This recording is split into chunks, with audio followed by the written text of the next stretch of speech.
21 नियम जे तुम्हाला चलाखीने जगायला शिकवतील. बोलण्याची कला ही एखाद्या जादूपेक्षा कमी नाही. बोलण्याने जग जिंकू शकतात, ज्ञानाने नाही. शब्दांचा जादूगार असणारा माणूस हा ज्ञानी व्यक्तीला देखील आपल्या प्रभावाखाली आणू शकतो. आजच्या या काळात प्रत्येक व्यक्ती आपला स्वार्थ साधण्यासाठी जवळ येतो. असे लोक फक्त आपल्या बोलण्याने आपलं काम काढून घेतात आणि स्वार्थ साधून मोकळे होतात. आज या व्हिडिओमध्ये मी तुम्हाला चलाखपणाचे 21 नियम सांगणार आहे, जे तुमच्या अत्यंत उपयोगी पडणार आहेत. तुम्हाला विश्वास नसेल तर फक्त 3ऱ्या नियमापर्यंत हा व्हिडिओ ऐका. माझी खात्री आहे त्यानंतर तुम्ही व्हिडिओ अर्धवट सोडणार नाही. चला तर मग सुरुवात करूया व्हिडिओला. नंबर 1. कमजोरी, वीक पॉइंट. मरून जा, पण आपली कमजोरी, आपले वीक पॉइंट्स कधीच कुणाला सांगू नका. आपल्या आयुष्यात असे बरेच लोक असतात ज्यांच्यावर आपण स्वतःपेक्षा जास्त विश्वास ठेवून आपल्या कमजोर बाजू, आपले सगळे सिक्रेट त्यांना सांगून बसतो. जर तुम्ही असं करत असाल, तुम्ही अडचणीत सापडलात, कारण तीच व्यक्ती पुढे चालून तुमची शत्रू झाली, तुमच्यात आणि त्या व्यक्तीमध्ये काही मतभेद निर्माण झाले, तर तुम्ही एकमेकांच्या विरोधात गेलात, तर तुमच्या या सगळ्या गोष्टीचा ती व्यक्ती फायदा उचलू शकते. आपल्या कमजोर बाजू फक्त आपल्यापर्यंत ठेवा. त्या उघड करणे, कोणाला सांगणे म्हणजे आपल्या मूर्खपणाची शेवटची हद्द असते. नंबर 2. आत्मसन्मान, सेल्फ रिस्पेक्ट. जर कोणासाठी तुम्ही तुमचा आत्मसन्मान बाजूला ठेवत आहात तर तुम्ही चुकीचं करत आहात. कारण एक वेळ अशी येते की लोक तुम्हाला तिथेही दाबण्याचा प्रयत्न करतात जिथे तुमचा अधिकार असेल. म्हणून खड्ड्यात गेली जग दुनिया आणि सगळे लोक. सगळ्यात अगोदर आपला सेल्फ रिस्पेक्ट, आत्मसन्मान महत्त्वाचा. प्रमाणापेक्षा जास्त कुणासमोर झुकणं तुम्हाला गुलाम बनवू शकतं. म्हणून कुणासमोर इतकंही झुकू नका की तुम्हाला गुलामी पत्करावी लागेल. कुणी कितीही जवळचा असेल, आपला असेल, पण जर तो आपला अपमान करत असेल, आपल्या आत्मसन्मानाला धक्का पोहोचवत असेल, तर त्याला उत्तर द्यायला शिका. कारण सगळ्यात महत्त्वाचा आहे तो आपला आत्मसन्मान, इतर कोणाहीपेक्षा जास्त महत्त्वाचा. नंबर 3. योग्य शब्द, राईट वर्ड्स. या जगात सगळ्यात शक्तिशाली हत्यार म्हणजे तुमचे शब्द. ते तुम्ही लिहिलेले शब्द असतील, नाहीतर तुमच्या तोंडातून निघालेले शब्द असतील. योग्य वेळी योग्य शब्द वापरले तर तुमची बरीचशी कामे सोपी होतील. योग्य शब्दांची किंमत त्या व्यक्तीला जास्त चांगल्या प्रकारे माहीत असते जिला कमी शब्दात जाहिरात द्यायची असते. कमी आणि सोप्या शब्दात बोलायला शिका. शब्दांप्रमाणे तुमचे वाक्य देखील सोपे असायला हवेत. आपले शब्द समोरच्याला समजायला हवेत. बऱ्याच वेळेस लोक आपण किती स्मार्ट आहोत हे दाखवण्यासाठी असे शब्द वापरतात जे समोरच्याला समजत नाहीत. तरीही अशा लोकांना ते लोक स्मार्ट वाटतात, कारण फक्त त्यांचे शब्द. नंबर 4. स्वार्थी, सेल्फिश. तुमच्या डोक्यातून एक गोष्ट काढून टाका की या कलियुगात स्वार्थाशिवाय कोणी तुमच्या जवळ असेल. एक चलाख व्यक्ती ही गोष्ट फार लवकर समजून घेतो आणि याच गोष्टीचा फायदा घेऊन आपलं काम काढून घेतो. जेव्हा पण तुम्ही समोरच्याकडून काही काम करून घेता आणि त्याला काहीही मोबदला देत नाही, तेव्हा तो समोरचा काम पूर्ण करेल याची खात्री देता येत नाही. पण तुम्ही जर समोरच्याला त्या कामाच्या बदल्यात काही देण्याचे आमिष दाखवले तर तुमचं काम लवकर होईल. या जगात तुमच्या कुटुंबाशिवाय कोणीही तुमच्याजवळ स्वार्थ असल्याशिवाय येणार नाही, हे कायमस्वरूपी लक्षात ठेवा. नंबर 5. नकारात्मक प्रश्न. कोणी तुम्हाला नकारात्मक प्रश्न विचारत असेल, नकारात्मक बोलत असेल, तर तुम्ही लगेच चिडून रिॲक्ट करू नका. तुम्ही एखाद्याला चिडून बोलत असाल तर तुमच्याकडे त्या प्रश्नाचे उत्तर नाही, तुम्ही प्रश्न दाबण्याचा प्रयत्न करत आहात असा त्याचा अर्थ होतो. थंड डोक्याने, शांत विचार करून चलाखीने उत्तर देणे तुम्हाला शिकावे लागेल.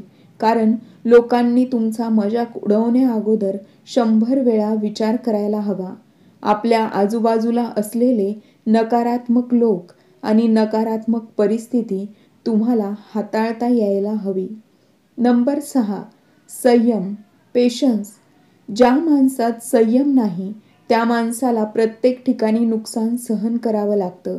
म्हणून कुठलेही काम करताना त्या कामाचा फायदा आणि तोटा याचा विचार करून उत्तर द्या.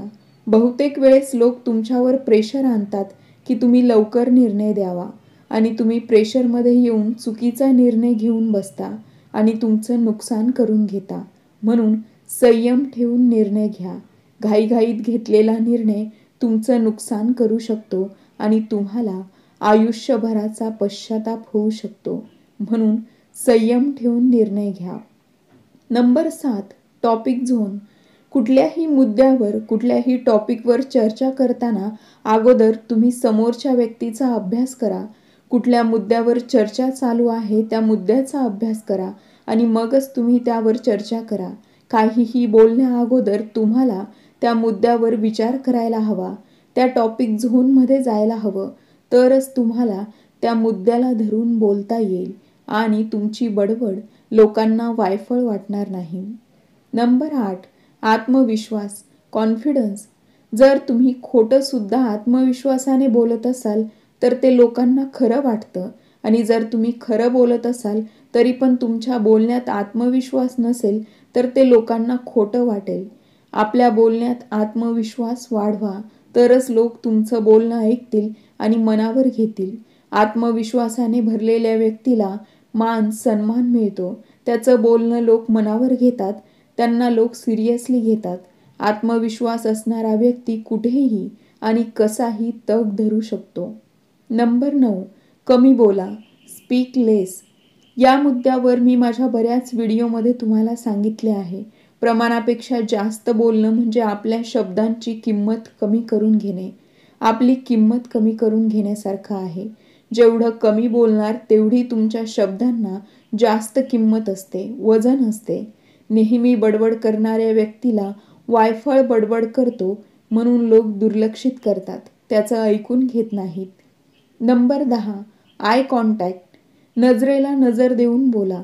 बऱ्याच वेळेस समोरचा बोलत असताना तुम्ही इकडे तिकडे बघता तेव्हा समोरच्या व्यक्तीला वाटतं की तुम्ही त्याला इग्नोर करत आहात. तुम्ही त्याचं बोलणं लक्ष देऊन ऐकत नाही. म्हणून कोणाशीही बोलताना त्या व्यक्तीच्या नजरेला नजर देऊन बोला. नजर झुकवून बोलू नका. आपली काहीही चूक नसताना आपण नजर झुकवू नये. बोलताना समोरच्याच्या नजरेला नजर देऊनच बोलावे. नंबर 11, तोंडाने कडू ते मनाने साफ आणि तोंडाने गोड ते मनाने साफ. तोंडाने गोड असणारे लोक तुम्हाला गोड बोलून त्यांचा स्वार्थ साधून घेतात. म्हणून प्रमाणापेक्षा जास्त गोड बोलणाऱ्या लोकांवर विश्वास ठेवू नका. या उलट तोंडाने फटकळ असणारी, रागात बोलणारी माणसे ही खरी असतात, कारण त्यांच्या मनात जे काही आहे ते बोलून मोकळे होतात. आत एक आणि बाहेर एक असं त्यांना जमत नाही. म्हणून आपल्या आजूबाजूला असणाऱ्या फटकळ, सडेतोड बोलणाऱ्या माणसांवर विश्वास दाखवा आणि प्रमाणापेक्षा गोड बोलणाऱ्या माणसांपासून नेहमीच सावध राहा. नंबर 12, जलद आणि स्थिर विचार. एका राजाने आपल्या सगळ्या सल्लागारांना 1000 सोन्याची नाणी दिली आणि त्यांना एक अट घातली की ही नाणी खर्च करताना माझा चेहरा बघून खर्च करायची आणि दुसरी अट, पुढचे 7 दिवस मी तुम्हाला भेटणार नाही. 7 दिवसानंतर ज्याची नाणी खर्च झालेली असतील त्याला मी आपल्या मंत्रिमंडळात चांगलं पद आणि 5000 सोन्याची नाणी देईल. 7 दिवसानंतर सगळे सल्लागार राजाला येऊन भेटले. सगळ्यांनी हे सांगितले की राजा, नाणी खर्च झाली नाहीत कारण तुम्ही दिसले नाहीत. तुमच्या अटीनुसार आम्ही ते खर्च करू शकलो नाही. त्यातला एक सल्लागार म्हणाला, राजा, मी माझी सगळी नाणी खर्च करून आलो आहे आणि तेही तुमच्या अटीनुसार. राजाने आश्चर्याने विचारले, कसे? सल्लागार म्हणाला, प्रत्येक नाणं खर्च करताना मी त्या नाण्याकडे बघत होतो आणि मग ते खर्च करत होतो, कारण आपल्या राज्याच्या प्रत्येक नाण्यावर तुमचं चित्र आहे. प्रश्न हा नाही की तुम्ही कुठल्या परिस्थितीत कसा विचार करता. प्रश्न हा आहे की तुम्ही कितीही कठीण परिस्थितीमध्ये असलात तरी किती जलद आणि स्थिर विचार करता. कधीकधी आपण अशा परिस्थितीमध्ये अडकतो की त्या परिस्थितीमधून बाहेर निघणे कठीण आहे असं आपल्याला वाटतं आणि जेव्हा त्यातून बाहेर निघतो तेव्हा त्याच अडचणी आपल्याला सोप्या वाटायला लागतात. नंबर 13, पायाला लागलेली ठेस सांभाळून चालायला शिकवते आणि मनाला लागलेली ठेस समजदारीने जगायला शिकवते. पण काही लोक ठेस लागूनही सुधरत नाहीत. एकदा लागलेली ठेस, त्यात तुम्ही धडा शिकायला हवा आणि पुढे चलाकीने वागायला हवे. जर एकदा ठेस लागून तुम्ही सुधारत नसाल, तीच चूक पुन्हा पुन्हा करत असाल, तर तुम्ही कधीही आयुष्यात यशस्वी होऊ शकणार नाही. नंबर 14, मतलबी. या जगात मतलब हा शब्द खूप वजनदार आहे. एकदा मतलब निघाला की चांगल्यातलं चांगलं नातं तुटायला सुरुवात होते. माणसं दूर व्हायला सुरुवात होते. मतलब आहे तोपर्यंत सगळे जवळ राहतात. म्हणून आपल्या चलाखीने लोकांना बांधून ठेवा. लोकांना त्यांचा मतलब दाखवून त्यांना तुमच्यावर अवलंबून ठेवा. लोक तुमच्यापासून दूर जाणार नाहीत. एकदा एका ज्योतिषाने राजाला सांगितले की पुढच्या 10 दिवसात राणी मरणार आहे आणि झालेही तसेच.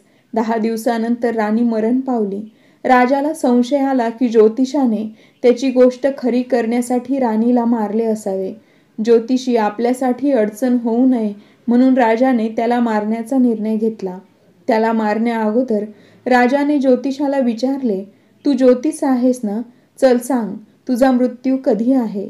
ज्योतिषाने चलाखीने उत्तर दिले की राजा, तुमच्या मृत्यूच्या ठीक 2 दिवस अगोदर माझा मृत्यू आहे. राजा घाबरला की जर ज्योतिषाला मारले तर त्याच्या दुसऱ्या दिवसानंतर माझा मृत्यू होईल. राजाने त्याला सोडून दिले. लोकांना आपल्यावर असं निर्भर ठेवायला शिका की लोक आपलं वाईट करूच शकणार नाहीत. नंबर 15, आयुष्यात काही उद्देश नाही अशा लोकांसोबत कधीही बसू नका. ही गोष्ट तुम्हाला खटकू शकते, पण हे खरं आहे. जसे एखाद्या चोरासोबत तुम्ही बसलात तर दुसरा चोर तुम्ही असणार. त्याच प्रकारे ज्या व्यक्तीच्या आयुष्यात काही ध्येय नाही, गोल्स नाहीत, त्या व्यक्तीसोबत राहून तुम्ही तुमचे ध्येय कधीच पूर्ण करू शकत नाही. अशा व्यक्तीसोबत राहा ज्याच्याकडून तुम्ही नेहमी काही ना काही शिकत राहणार आहात. नंबर 16, मनाने नाही तर डोक्याने विचार करून निर्णय घ्या. जी व्यक्ती डोक्याने नाही, इमोशनल, भावनिक होऊन विचार करते त्या व्यक्तीला लोक सहज मूर्ख बनवतात आणि आपला स्वार्थ साधून घेतात. म्हणून आपले निर्णय मनाने कमी आणि डोक्याने विचार करून घ्या. नंबर 17, विश्वास, ट्रस्ट. खोटे बोलून काही काळासाठी लोकांचे लक्ष तुमच्याकडे तुम्ही आकर्षित करू शकतात आणि मान मिळवू शकतात. पण जेव्हा ते खरं उघडं केलं जातं तेव्हा तुमचा मान हा कचऱ्याच्या डब्यातल्या कचऱ्यासारखा होतो. तुमची खोटी शान ही काचेसारखी असते. खऱ्याचा दगड त्यावर पडला की ती फुटणार. म्हणून जे काही बोलायचं ते खरं बोला आणि खरं बोलून लोकांचा विश्वास मिळवा, जो की कायमस्वरूपी सोबत राहणार. नंबर 18, स्वतःला जास्त हुशार समजू नका. नेहमी दुसऱ्याच्या गोष्टी लक्ष देऊन ऐका. कधीही हा गैरसमज ठेवू नका की जगात फक्त तुम्ही एकटे हुशार आहात, इंटेलिजंट आहात. स्वतःला इतकंही हुशार समजू नका की तुमच्या या हुशारीत आणि अहंकारात कोणी दुसरा येऊन तुम्हाला मूर्खात काढून जाईल आणि तुम्हाला कळणार देखील नाही. नंबर 19, वेळ आणि मान. तुम्ही एखाद्याला प्रमाणापेक्षा तुमचा वेळ आणि मान देत असाल तर समोरच्याच्या दृष्टीने तुम्ही रिकामे आणि बेकार आहात. त्यांच्या लेखी तुमची किंमत कवडीमोल होते. म्हणून समोरच्याला तेवढाच वेळ आणि मान द्या जेवढी त्याची लायकी आहे.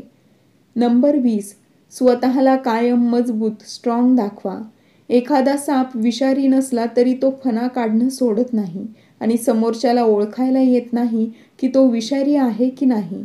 लक्षात ठेवा, कधीही इतके साधे राहू नका की कोणीही येईल आणि तुम्हाला तोडून जाईल. जंगलातील सगळ्यात सरळ आणि उंच झाडं अगोदर कापली जातात. म्हणून चुकीच्या लोकांसमोर तुम्ही नेहमी स्वतःला विषारी आहात असेच दाखवा.